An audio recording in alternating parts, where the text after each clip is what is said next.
വലിയൊരു മാളികയിൽ ജോലിക്കാരും കാശും സുഖസൗകര്യങ്ങളും ഒക്കെ ഉണ്ടായിരുന്ന മടിയനായ എന്റെ മകൻ അവന്റെ കുടുംബത്തിന് വേണ്ടി നിങ്ങളുടെ അടുക്കളപ്പണി വരെ ചെയ്യാൻ തയ്യാറായി. അതൊരു മനുഷ്യനെന്ന നിലയിൽ അവന്റെ വളർച്ചയായിട്ടാണ് ഞാൻ കാണുന്നേ.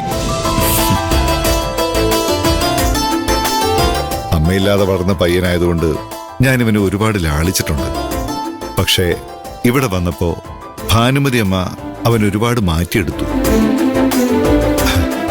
അതിന് ഭാനുമതി അമ്മയോട് എനിക്ക് ഒരുപാട് നന്ദിയുണ്ട്.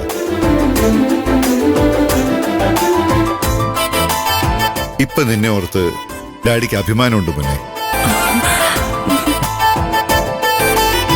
ഇനിയും നിന്നെ പിരിഞ്ഞിരിക്കാൻ ഡാഡിക്ക് പറ്റില്ല മോനെ. നീ വീട്ടിലേക്ക് തിരിച്ചു വരണം.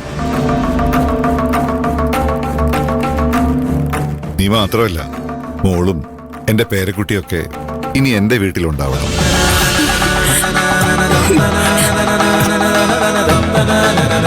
നിങ്ങളെ ആ വീട്ടിൽ നിന്ന് ഇറക്കി വിട്ടതാ ഞാൻ ജീവിതത്തിൽ ചെയ്ത ഏറ്റവും വലിയ അബദ്ധം. അത് തിരുത്താൻ നിങ്ങൾ എനിക്കൊരു അവസരം തരണം. ഞാനിപ്പോ തന്നെ നിങ്ങളെ അങ്ങോട്ട് കൊണ്ടുപോകാനാ വന്നേ.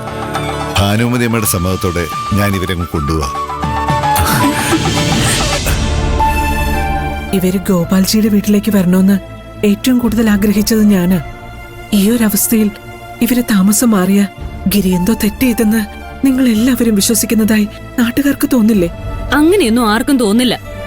ഇനി തോന്നിയാ തന്നെ നാട്ടുകാർ എന്ത് ചിന്തിക്കുമെന്ന് നമ്മൾ എന്തിനാ അന്വേഷിക്കാൻ പോകുന്നത്? ഇത്രയും കാലത്തിന് ശേഷം അച്ഛന് മനമാറ്റം സംഭവിച്ചിരിക്കുവോ? ഈ സമയത്ത് വെറുതെ ഓരോ ന്യായങ്ങൾ പറഞ്ഞ് ഇത് നീട്ടിക്കൊണ്ട് പോരുത്. മോള് വരാൻ ഇത്ര ആഗ്രഹിക്കുന്ന സ്ഥിതിക്ക് ഇവരിപ്പൊ തന്നെ എന്റെ കൂടെ പോരട്ടെ. എന്നാ പിന്നെ പോയി ബാഗൊക്കെ പാക്ക് ചെയ്തു പോകാം.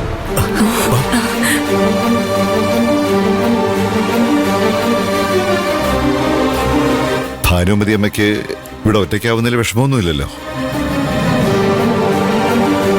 അമ്മ ഒറ്റയ്ക്കല്ല.